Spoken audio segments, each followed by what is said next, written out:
Welcome back. You're watching Life in Paris on France 24. It's time now to find out what the journalists here in France are tweeting and writing and talking about and all the rest of it. James Creedon's here with Media Watch. Good evening to James. And everyone, of course, is talking about Nicolas Sarkozy because he is expected to unveil his presidential campaign tomorrow. That's right. Might I say this is becoming a big yawn. It has been dragged out for weeks, and finally he is going to make his announcement tomorrow. And it's all about creating suspense. And I suppose danger of boring the voters to death, isn't right. Now, I, as somebody who hasn't lived in France my entire life, I thought that this was something very strange at various moments. I thought, leaving it to just 70 days ahead of the election, isn't that a little bit late to actually declare that you're going to be the candidate? Let's have a look online, because in fact a lot of people are doing their historical research, and they're saying there's nothing particularly unusual about this. This is how it has been going back to Giscard d'Estaing in 1981, Mitterrand in 1988, Chirac in 1995.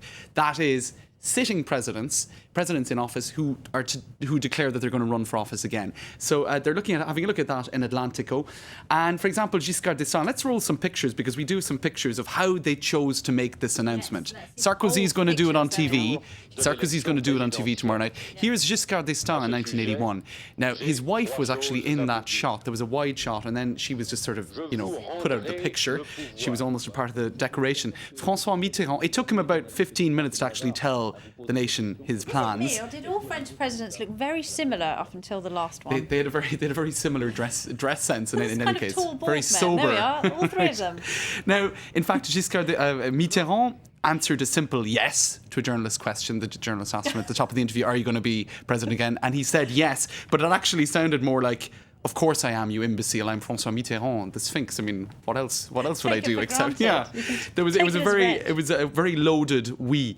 And Chirac, there was this sort of theatre where the mayor of the town of Avignon said, "Oh, Mr. Chirac, we're wondering, would you everybody's interested to know?" And he said, "Well, the answer is in fact yes." So there is a certain amount of theatre and choreography every time. It has varied between the last three sitting presidents who are going for re-election, and so it'll be interesting to see how Sarkozy chooses to do it tomorrow. Is it going to be Claire Chazal asking the questions? Gosh, I actually don't know. We'll find out tomorrow evening. Apparently. It's going to be oui or non. It's going to be oui or no. Maybe something longer and more complicated. We'll find out. All right, now let's talk about François Hollande, Sarkozy's arch rival, the leader of the Socialists.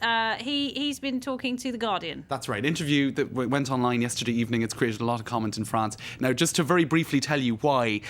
Do you remember a few weeks back, it was at the end of January, we have the pictures here as well, there was his first big rally, right? And he said, "The world of finance is my main adversary." And he kind of had this anti-banker rhetoric. Where are all the bankers? London. That's right. So what did he say in London? He said something very different to what he said at his rally. He changed his tune for those free market liberals across the channel, those laissez-faire capitalists over in England. He said, "Today there are no communists in France. The left was in government for 15 years in which we liberalised the economy and opened up the markets to finance and privatisation. There is no big fear." So that doesn't really gel very well with what he said to the Socialist Party. Why does he care what the Brits think of him? I mean, The Guardian are quite fond of him. That's true, and it is quite a centre-left paper in the UK. So I don't know, I suppose there is a certain sense that maybe he's trying to assuage the fears of the business community in France. Back in 1981, when Mitterrand came into power, they all fled. They went to Switzerland. Well, not all of them, but a lot of people sought tax exile. Some of them. Now, James, it is the most romantic day of the year. I do notice your lack of roses for me there, but I'll let it go. It's black tie as well. You can see my attitude to things. but on a serious note, the youngsters are finding it difficult to find love, aren't they? Well, I thought it was quite interesting today, Laura. In Le Monde, they had an opinion piece by a 23-year-old student on Valentine's Day and on the whole issue. 23, yeah. No so offence, he's not an expert. Seriously. In any case, what he said is we're Generation Y. Now let's take a look at Generation Y, because that's actually the cover of this culture magazine and music magazine Les Inrecuptibles this week as well. Generation Y taking over. That is the 18 to 30s who do things differently. Social media is a big part of their lives. They're in favour of the Occupy movement. Am I missing something? What does the Y stand for? The Y is actually, the whole idea is that it's a symbol of the headphones that you have plugged into your smartphone, and that this is a plugged-in generation, right? And it's changing the way society works.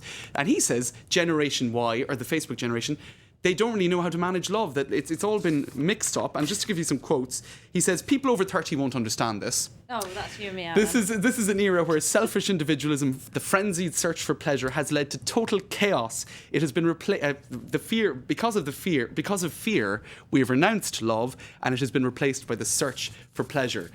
And so he goes on to say that there now exists a marketplace for love. Is love not a pleasure? Well, I suppose it is, really. I think he's a bit young, actually, to be declaring these things as some sort of like fact. a very serious young man. But what he's basically saying is that Facebook and the advent of social media and dating websites and all that has changed how we behave in the dating world.